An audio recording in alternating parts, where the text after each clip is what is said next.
दोस्तों इस वक्त हमारे साथ वरिष्ठ पत्रकार मौजूद हैं अशोक वानखेड़े जी। और दावा ये किया जा रहा है कि मोदी और अमित शाह के पास 2 दिन है, 2 दिन के बाद बहुत बड़े खुलासे होने जा रहे हैं दोस्तों। यानी कि यहाँ पर पूरी बीजेपी पार्टी एक बड़ी दलदल में फंसी हुई नजर आ रही है। दिल्ली के अंदर से अरविंद केजरीवाल ने कहा कि 2 दिन बाद बड़े खुलासे करने जा रहे हैं।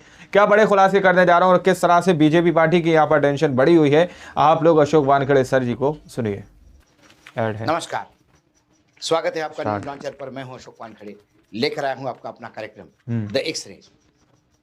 पंजाब से खबर थी कि अकाली दल के वरिष्ठ नेता द सुखबीर सिंह एक्स-रे। बादल पर गोली चली, बाल बाल बचे। गोली चली पंजाब में, लेकिन गूंज उठी दिल्ली के विधानसभा में। दिल्ली के विधानसभा में अरविंद केजरीवाल ने सीधा दिल्ली के पंजाब विधानसभा के में इस घटना को लेकर दिल्ली की केंद्रीय सत्ता को कटघरे में खड़ा कर दिया और ये बात कही कि आने वाले 2 दिनों में मैं ऐसे बड़े खुलासे करने जा रहा हूं जिसमें आपको पता पड़ेगा कि महाराष्ट्र में बीजेपी कैसी जीती।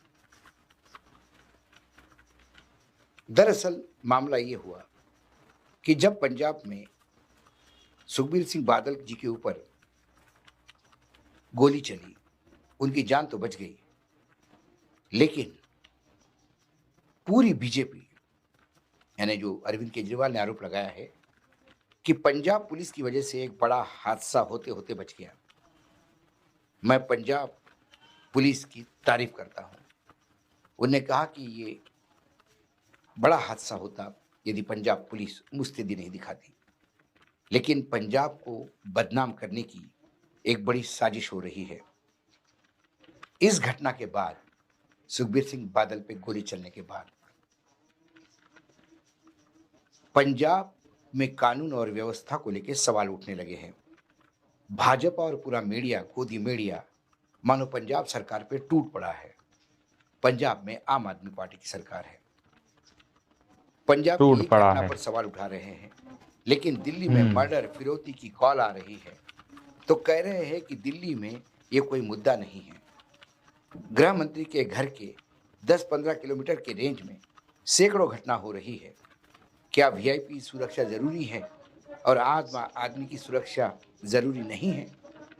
अरविंद केजरीवाल ने अमित शाह पर निशाना साधते हुए कहा कि जब से अमित शाह गृह मंत्री बने, दिल्ली की कानून व्यवस्था का हाल बहुत बुरा हो चुका है। मैं बहुत दिनों तक चुप रहा, लेकिन अब नहीं। मैं दिल्ली के अलग अलग इलाकों में जा रहा हूँ। जहाँ कहीं भी घटना घटती है, मैं वहाँ जाके देख रहा हूँ। दिल्ली की गली गली में आज नशा बिक रहा है। ये ड्रग कहाँ से आ रहा है वो मैं बता रहा हूँ। दिल्ली में कई जगह पर बड़े नशे की बड़ी खेप मिली है। ये ड्रग गुजरात से आया था। चुनाव आयोग भी कह चुका है कि गुजरात नशे का हब बन गया है।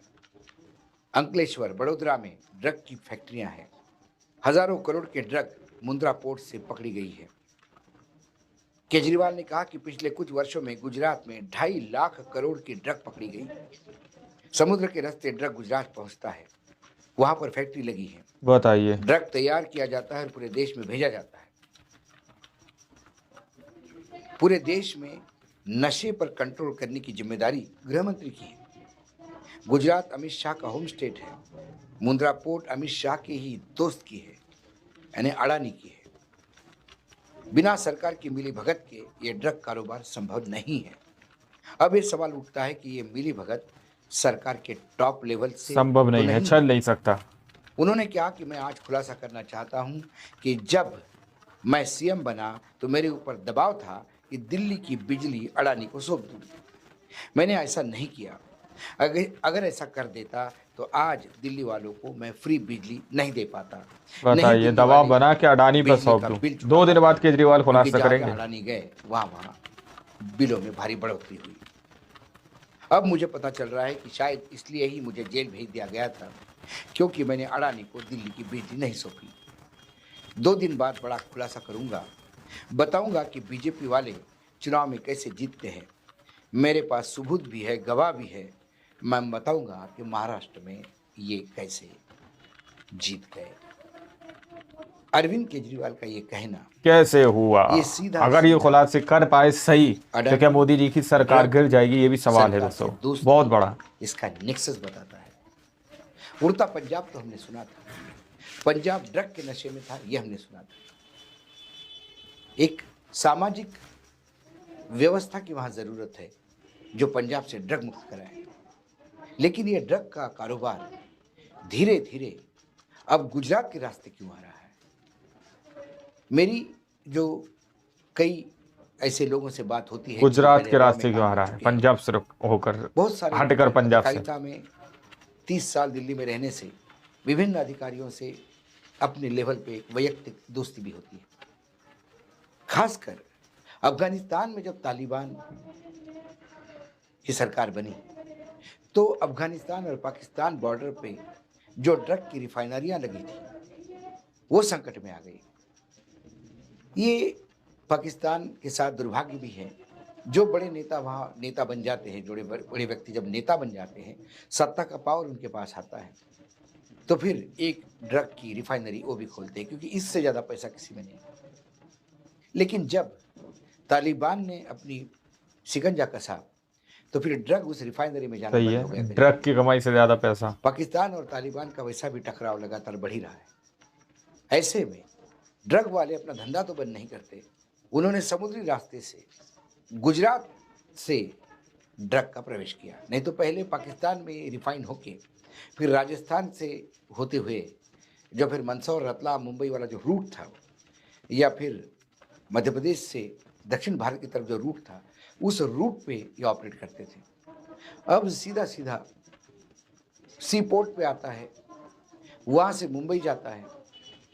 वहाँ पे भी गुजरात में भी रिफाइनरियाँ लगी हैं, जैसे कि लगातार सूचनाएं मिल रही हैं। और मुंबई में भी छोटे छोटे घरों में छोटे छोटे लेवल पे रिफाइनरियाँ बिक रही है, और उससे फिर आगे पूरे देश में माल जाता है। मुंबई भी धीरे धीरे ड्रग की चपेट में आ रहा है, और यदि केजरीवाल जी को दिल्ली ड्रग कैपिटल बनता हुआ दिखाई देता है तो ये बहुत ही भयावह सूचना है। जब मैं एक्सरे से देखता हूँ, ये मात्र सुखबीर सिंह बादल पे जो गोली चली, मामला वहाँ तक सीमित नहीं आता। ये गोली क्यों चली, क्या खालिस्तानी इसमें थे, या पंजाब सरकार को बदनाम करने की ये साजिश थी? और ये सब भी नहीं थे तो फिर यदि बीजेपी बुरी तरह से टूट पड़ रही है बीजेपी गोलियां चलने पे, तो फिर भाजपा शासित राज्य में क्या हो रहा है? दिल्ली भले ही आम आदमी पार्टी की सरकार हो, लेकिन यहाँ की पुलिस केंद्रीय गृह मंत्रालय के अंडर आती है, क्योंकि दिल्ली को आधा दर्जा है, वही आधा दर्जा जम्मू कश्मीर को भी है। वहाँ की भी पुलिस केंद्र के अधीन है और सीधा एलजी के थ्रू ऑपरेट होती है। यदि दिल्ली में अपराध बढ़ रहे हैं तो इस अपराधों के लिए कहीं ना कहीं केंद्र जिम्मेदार है। और केजरीवाल यदि दावा करते हैं कि दिल्ली में ड्रग बहुत भटक रहे हैं, केंद्र तो सरकार। फिर ये दिल्ली के लिए संकट की घड़ी है। कुल मिलाकर ड्रग, अडानी, सरकार, केजरीवाल, विरोधी पक्ष, क्या एक कोई नेक्सस बनता हुआ दिखाई देता है? केजरीवाल ने जो आरोप किए, यदि हम उसको सही माने तो ये नेक्सस बनता हुआ दिखाई देता है। लेकिन यदि केजरीवाल के आरोप मात्र राजनीतिक है तो फिर उन्हें आने वाले कुछ दिनों में इसके प्रूफ देने होंगे, मात्र आरोप लगाने से बात नहीं होगी। तो जब केजरीवाल ने कहा कि मैं 2 दिन में सबूत दूंगा, और ये भी कहा कि मैं महाराष्ट्र की जीत के बारे में भी बताऊंगा, महाराष्ट्र में आज शाम को ही शपथ विधि होने जा रहा है, जहां मुख्यमंत्री देवेंद्र फडणवीस होंगे, 2 उप मुख्यमंत्री होंगे, एकनाथ शिंदे, अजित पवार, और सरकार वहां कामकाज शुरू करेगी। 230 की भारी मैंडेट मिलने के बाद ये लगातार सवाल उठ रहे हैं, क्योंकि पूरा महाराष्ट्र के सब मतदाता एक दूसरे को पूछ रहे कि हो क्या गया है, ये कैसा हुआ। कई जगह मॉक पोलिंग की ड्रिल भी हो रही है, हो क्या गया, कैसे हो गया, ये लगातार आपके सामने आ रहे हैं। लेकिन क्या उसमें भी अडानी फैक्टर है? महाराष्ट्र में शरद पवार कहते हैं कि भयावह पैसा चला है। क्या धन पशुओं ने अपना पैसा खोल किया था? 9 धन पशु जो बने हैं, जो सरकार का समर्थन करते, क्या उन्होंने पैसा दिया? कई आरोप हैं, क्योंकि मुंबई में सबसे ज़्यादा यदि बड़ा किसी का इंटरेस्ट अटका हुआ है तो अडानी जी का है। यदि मुंबई महाविकास आघाड़ी, यदि महाराष्ट्र महाविकास आघाड़ी जीतता तो शायद अडानी जी की स्थिति बहुत कमजोर होती और बहुत जगह उनके करोड़ों अब्जों रुपए का, लाखों करोड़ों रुपए का नुकसान कम होती। महाविकास आघाड़ी आने के बाद अब वो लाखों करोड़ रुपए मल्टीप्लाई कई फोल्ड बढ़ते हुए आपको दिखेंगे। मुंबई, गुजरात, ड्रग, तो आप लोगों ने इस वीडियो को शुरू से आखिर तक देखा। वीडियो के अंदर साफ तौर पर बताया गया कि किस तरह से पंजाब के अंदर गोली चली, पंजाब के अंदर ड्रग्स का मामला बढ़ता हुआ नजर आ रहा है, दिल्ली के अंदर ड्रग्स का मामला बढ़ता हुआ नजर आ रहा है। जिस तरह की बात यहाँ पर अशोक वानखेड़े जी ने कही है, वहीं पर अरविंद केजरीवाल कह रहे हैं कि 2 दिन बाद कुछ ऐसे बड़े खुलासे किए जाएंगे जिससे कहीं ना कहीं सरकार पर, केंद्र सरकार पर भारी असर पड़ेगा। उन्होंने कहा कि महाराष्ट्र के अंदर जो चुनाव हुए हैं उसको लेकर बड़े खुलासे करेंगे कि आखिर महाराष्ट्र के अंदर किस तरह से बीजेपी पार्टी जीती या फिर इलेक्शन के अंदर किस तरह से बीजेपी पार्टी जीत जाती है। इन बातों को लेकर काफी बड़े खुलासे किए जाएंगे और किस तरह से दिल्ली के अंदर, गुजरात के अंदर, मुंबई के अंदर ड्रग्स की एंट्री होती है, किसके समर्थन से सब कुछ चल रहा है, ये चीज़ों को लेकर एक अरविंद केजरीवाल जो है उकार भर रहे हैं और सीधे तौर पर वो कह रहे हैं कि 2 दिन बाद बड़े खुलासे किए जाएंगे। बाकी आप लोगों ने यहाँ पर इस वीडियो को शुरू से आखिर तक देखा, सुना। आप लोग इस रिपोर्ट के बारे में क्या सोचते हैं, क्या समझते हैं, अपनी राय कमेंट सेक्शन में जरूर दीजिएगा। इन तक वीडियो में, जब तक के लिए जय हिंद, जय भारत।